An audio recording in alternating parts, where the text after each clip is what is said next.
Bonjour, c'est Briac de Besoin d'Aventure. Alors aujourd'hui, je suis avec Julien Moreau, qui est un éco-aventurier. Bonjour Julien. Salut. Alors, est-ce que tu peux te présenter un petit peu et puis nous expliquer ce que c'est un éco-aventurier? Ok, bon bah Julien Moreau, je suis breton, originaire de Saint-Malo, aujourd'hui j'ai 28 ans. Et qu'est-ce que c'est qu'un éco-aventurier? Eh ben, c'est tout simplement un aventurier qui crée des projets de sport aventure pour aller à la rencontre des jeunes éco-citoyens et des politiques pour essayer de déclencher la transition. Donc voilà, l'écologie c'est pour ma conviction au niveau de la protection de l'environnement et l'aventure parce que c'est mon rêve. Voilà, donc j'essaie de concilier mon rêve, mes convictions, et quand je mélange les deux, ça donne beaucoup d'énergie. D'accord. Et alors du coup, qu'est-ce qui te permet de réussir tes aventures? Quels sont les éléments déclencheurs? Qu'est-ce qui permet de réussir une aventure? Qu'est-ce qui permet de réussir quelque chose qu'on entreprend? Moi je pense que d'abord c'est le sens. Quel est le sens que je donne à mon engagement, qu'il soit dans mon voyage ou dans mon défi sportif? Le mien, c'est la protection de l'environnement, c'est sensibiliser un maximum de jeunes enfants, c'est de partager mes aventures avec des enfants pour leur donner envie aussi de se réaliser soi-même. Donc ça a du sens pour moi.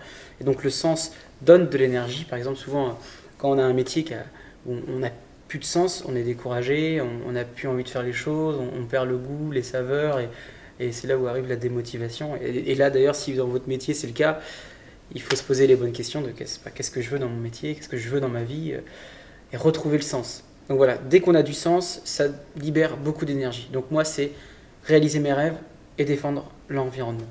D'accord. Donc ça me permet de tenir quand je suis, quand je suis dans le dur, quoi. Ok. Alors est-ce que tu peux, pour ceux qui ne savent pas ce que tu fais, est-ce que tu peux nous donner quelques genres ou quelques types d'aventures ou de défis que tu t'es donné? Bon alors, dans les 2 dernières années, j'ai fait des aventures en Bretagne. J'ai fait un tour de Bretagne à pied, ça a duré 68 jours. J'ai fait un tour de Bretagne en vélo, ça a duré 12 jours. J'ai fait Jersey-Saint-Malo-la-Nage, c'est 70 km, ça n'avait jamais été fait. Et dernièrement, j'ai fait le premier tour de Bretagne en stand-up paddle, ça a duré 86 jours. Alors, Louis Burton, par exemple, qui est de Saint-Malo, il a fait le tour du monde en 87 jours pendant le Vendée Globe. Moi, j'ai mis le tour de Bretagne 86 jours, donc ça a été très long. Donc je fais des aventures au niveau local pour agir sur les petits Bretons, pour qu'ils mettent en transition la Bretagne. Donc voilà, c'est des défis un peu fous quand même, parce que le paddle, ça a été très dur, très long. La nage aussi, Jersey-Saint-Malo, ça a été extrême. Donc voilà, ça c'est mes petites aventures. D'accord. Alors comment tu te prépares physiquement, mentalement? Alors physiquement, pour être honnête, souvent les projets s'enchaînent tellement que j'ai pas le temps de me préparer. Donc je surfe sur... C'est déjà préparé avec le exactement, celui d'avant, quoi. Voilà, c'est ça. Je surfe sur les anciens projets, et entre-temps, j'essaie de m'entretenir, mais j'ai même pas le temps de faire une belle prépa physique. Et là, par exemple, je pars demain pour traverser une partie de l'Angleterre en courant et j'ai le genou en vrac, donc j'espère que ça va s'arranger. D'accord. Est-ce que tu peux donner un ou deux petits conseils aux gens qui ont envie de partir dans une aventure, alors que ce soit une aventure démesurée ou pas, hein, chacun son aventure, chacun son niveau, mais des gens qui ont un peu du mal à trouver le truc, quoi. D'ailleurs, tu sais qu'il n'y a pas de définition extrême. Sport extrême, oui. Ça n'a pas de définition, parce que l'extrême, ça va dépendre de chaque personne. Courir un marathon, ça va être extrême pour quelqu'un. Pour moi, ça sera un entraînement. Donc le conseil, déjà, pour moi, c'est si vous avez envie de faire quelque chose, ne procrastinez pas. Mettez une date. Dans 6 mois, 1 an, je pars. Par exemple, pour 2018, j'ai décidé d'essayer de battre le record du monde du plus long triathlon. Ma date, c'est le 30 avril 2018. Je pars, quoi qu'il arrive, que j'ai mon budget, que je sois prêt physiquement ou pas, que j'ai préparé toutes mes conférences ou pas, j'ai ma date. Parce que si vous vous forcez sur une date, vous allez vous forcer à l'action et à vous organiser. Ça, c'est mon premier conseil. Et puis, juste le faire, quoi, en fait. Faut pas avoir peur du jugement des autres, faut pas avoir peur de l'échec. C'est vrai, hein, moi, j'ai fait plein de voyages d'aventure où des fois, c'était un peu l'échec, quoi. Et pourtant, j'apprends, quoi. Par exemple, dans l'Himalaya, en 2013, j'avais voulu faire l'ascension du Stok Kangri dans le Ladakh.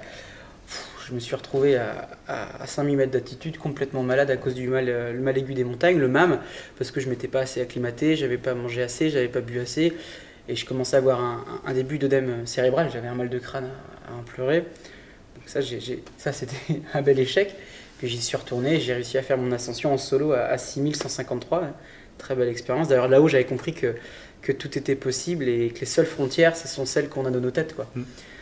Et donc voilà, les conseils, c'est mettez-vous une date, faites-vous mal, enfin sortez de votre zone de confort parce que c'est là où la magie arrive, hein. Ça on l'entend souvent mais c'est vrai.